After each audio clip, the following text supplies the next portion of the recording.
नमस्कार प्रेक्षकांनो, लग्नानंतर होईलच प्रेम या मालिकेमध्ये आपण पाहणार आहोत की पार्थ सोफ्यावरती बसलेला असतो तर काव्या किचनचे कामावरून त्यांच्या रूममध्ये आलेली असते.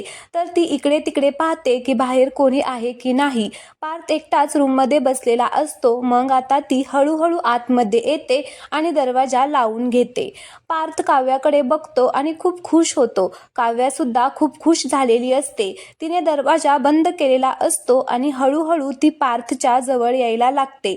पार्थला सुद्धा खूप आनंद झालेला असतो. तर काव्या तिचा मोबाईल तिथे टिपॉयवरती ठेवून आता पार्थच्या जवळ जाते आणि खूपच प्रेमाने म्हणत असते की देशमुख ओ देशमुख असं म्हणून ती त्याच्या जवळ जायला जाते. तर पार्थ खुश झालेला असतो, पण तो सुद्धा आता थोडीशी तिची गंमत करणार असतो. तर तो तिच्यापासून लांब होतो आणि म्हणत असतो की जावा तिकडे, मला ना अजिबात आता तुमच्याशी बोलायचं नाहीये असं म्हणून तो उठून उभा राहतो. तर काव्या सुद्धा त्याच्या जवळ येते आणि म्हणत असते की काय हो, काय झालं तुम्हाला. तर पार्थ म्हणत असतो की मी रुसलोय. मग काव्या म्हणत असते की अगं बाई, काय झालं आमच्या बोक्याला रुसायला. मगाशी मी बोक्याची फिरकी घेतली म्हणून बोका रुसलाय का. ती आता त्याच्याजवळ जात बोलत असते. काव्या म्हणत असते की मग मला एक गोष्ट सांगा, मगाशी बोक्याला जे हवं होतं ते जर त्या बोक्याला आत्ता मिळालं तर, असं म्हणत ती पार्थला गुदगुल्या करत असते. तर पार्थ मात्र नाही नाही असं करत असतो. तर पुन्हा ती म्हणत असते की काय हो, काय झालं, जर मगाचे काम पूर्ण केले तर होचाल ना खुश. मग लगेच पार्थ म्हणत असतो की हो, मी लगेच खुश होईल. तर काव्या म्हणत असते की काय उतावळा नवरा आहे माझा असं म्हणून हसायलाच लागते. तर काव्या पुन्हा पार्थला म्हणत असते की बरं, मी काय म्हणत होते, मगाशी माझं मॉर्निंग गिफ्ट राहिलंय ना, आता दोघेच आहोत आपण आपल्या रूममध्ये, मग देऊन टाका मला माझं गिफ्ट. पार्थ म्हणत असतो की देऊ देऊ. आता तो खूपच लाडात येऊन म्हणत असतो. तर काव्या म्हणत असते की हो द्या. तर पार्थ म्हणतो की पण त्याआधी मला खूप मोठं गिफ्ट द्यायचं आहे तुम्हाला. तर काव्या म्हणत असते की मोठं काय, मोठं गिफ्ट द्यायचं आहे तुम्हाला. तर पार्थने काव्याचं चित्र काढलेलं असतं ते काव्याला देतो. काव्या ते चित्र हातामध्ये घेते आणि म्हणत असते की अरे वा, किती सुंदर काढलेलं आहे तुम्ही हे चित्र. पार्थ, खरंच खूप छान काढलेलं आहे, खूपच भारी आहे, वाव, मला ना खूपच आवडलेलं आहे.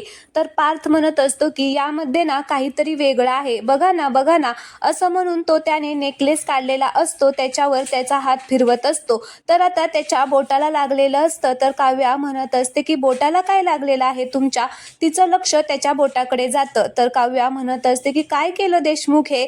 तर पार्थ म्हणत असतो की काही नाही हो, ते छोटंसं कट झालेलं आहे, ते जाऊ द्या, हे बघा ना, हे चित्र बघा ना आणि याच्यामधला नेकलेस बघा ना. तर काव्या म्हणत असते की छान आहे आणि नेकलेसचा रंग खूप सुंदर दिसत आहे. तर पार्थ म्हणत असतो की रंग वेगळा आहे ना, आणि असं म्हणून तो बोट वरती घेतो आणि म्हणत असतो की माझ्या रक्ताने मी रंगवलेला आहे.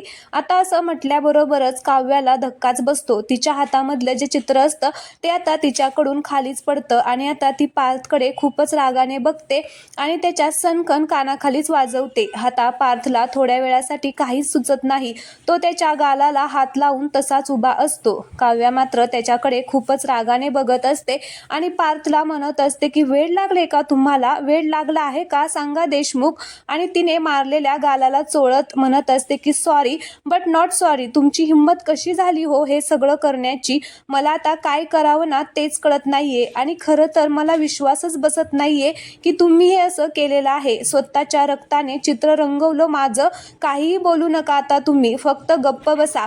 पार्थ बोलायला लागतो म्हणून ती आता बोलते. तर काव्या म्हणत असते की मी कापून घेऊ का माझं बोट, बघते ना तुमचा चेहरा कसा होतोय ते. असं म्हणून ती टेबलच्या जवळ जाते आणि कटरने तिचं बोट कापायला लागते. तर पार्थ म्हणत असतो की काव्या काव्या थांबा, काय करताय तुम्ही. तर काव्या म्हणत असते की सोडा ना मला, मीही कापते, मी हर्ट करून घेते स्वतःला, रक्त काढते आणि तुमचं चित्र रंगवते किंवा तुम्हाला पत्र लिहिते, एवढं मोठं गिफ्ट देते. तर पार्थ म्हणत असतो की हे बघा, तुम्ही स्वतःला काहीही करून घेणार नाहीये आणि ते मला सहनच होणार नाही. तर काव्या म्हणत असते की मला सुद्धा सहन होणार नाही, तुम्हाला काही झालं तर. पार्थ बोलायला लागतो. तर आता इकडे काव्या म्हणत असते की गप्प बसा, तुम्हाला साधा एखादा ओरखडा जरी आला तरी मला सहन होत नाही. तुमच्या अंगावरती होणारा वार मी झेललेला आहे आणि हे सगळं आत्ताच झालंय ना, तुम्ही हे सगळं लगेच विसरला का, तुम्ही ना गप्प बसावं. असं म्हणून आता ती खूपच पार्थवरती चिडलेली असते आणि म्हणत असते की माझं चित्र रंगवायला तुम्ही स्वतःचं फक्त मला ना काही सहनच होत नाहीये. पार्थ काव्याची माफी मागत असतो की आय एम सॉरी, असा वेडेपणा मी अजिबात परत करणार नाही. पण आता काव्या काही ऐकायलाच तयार नसते. ती आता तिथून निघून चाललेली असते. तर पार्थ तिला अडवतो आणि म्हणत असतो की सॉरी सॉरी काव्या, प्लीज तुम्ही असं जाऊ नका हो. मला ना तुमच्यासाठी मोठं काहीतरी करायचं होतं म्हणून मी असं केलं. तर काव्या म्हणत असते की मोठं, हे मोठं स्वतःच्या रक्ताने माझं चित्र पेंट करणं ही मोठी गोष्ट वाटते तुम्हाला? अहो, आपल्यावरती रील करतायत लोक, त्यांच्यासमोर हा आदर्श तुम्ही ठेवणार आहात का?